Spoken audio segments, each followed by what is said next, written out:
New this morning, the DNC is fighting back accusations of political hypocrisy.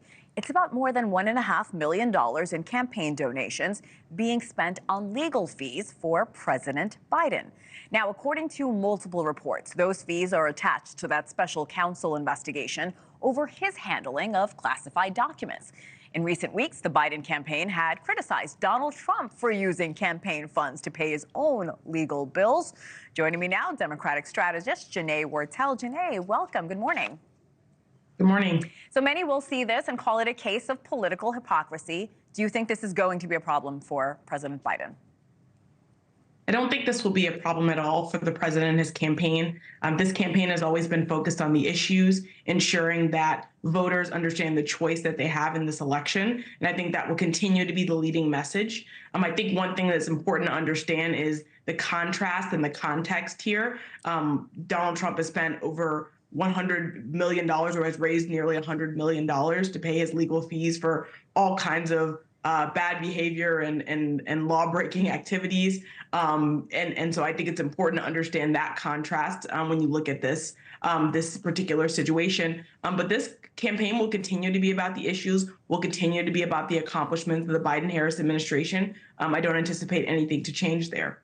I'm so glad you made that clarification because the DNC said what you just said. There is no comparison. This is the quote. There is no comparison. The DNC does not spend a single penny of grassroots donors' money on legal bills, unlike Donald Trump, who actively solicits legal fees from his supporters.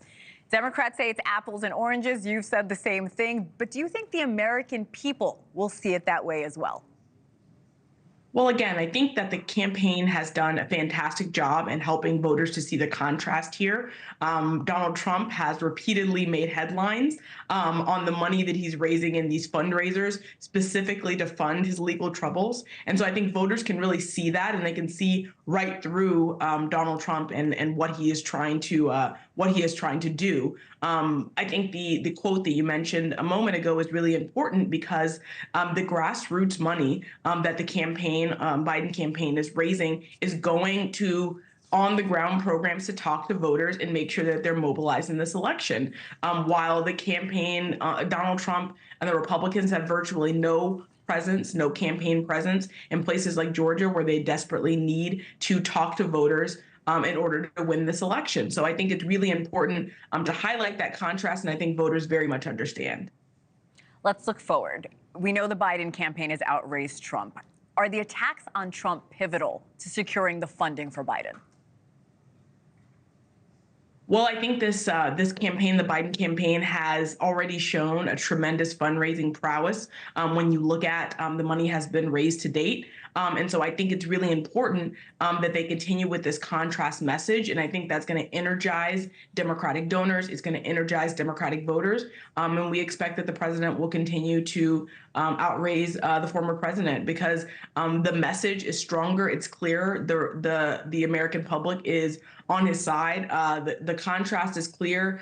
The accomplishment record is clear. And so, there really is no comparison and strategy. The Biden campaign, I anticipate, will continue to raise substantially more than former President Trump. Jonae, I'm curious about your thoughts here. There have been changes at the RNC with leadership. Do you think Biden is happy with current DNC leadership?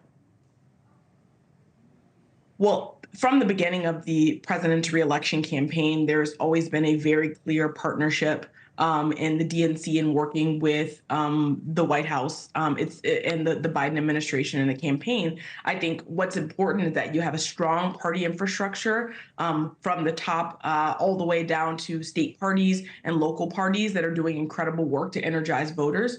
The leadership that has been shown there is tremendous in bolstering the reelection efforts. And I think that's why you see so much campaign activity on the ground. Offices being open, nearly 100 in the last month, and you see voters being energized. You see tremendous grassroots activity and volunteerism soaring. The mark of a really strong campaign is pretty evident in what you see happening on the ground in states all across America. Really appreciate the context and your insight, Jonae Wartel. Thank you. Thanks for watching. Go to joinnn.com to find NewsNation on your television provider. And don't forget to click the red subscribe button below to get more of NewsNation's fact-driven, unbiased coverage.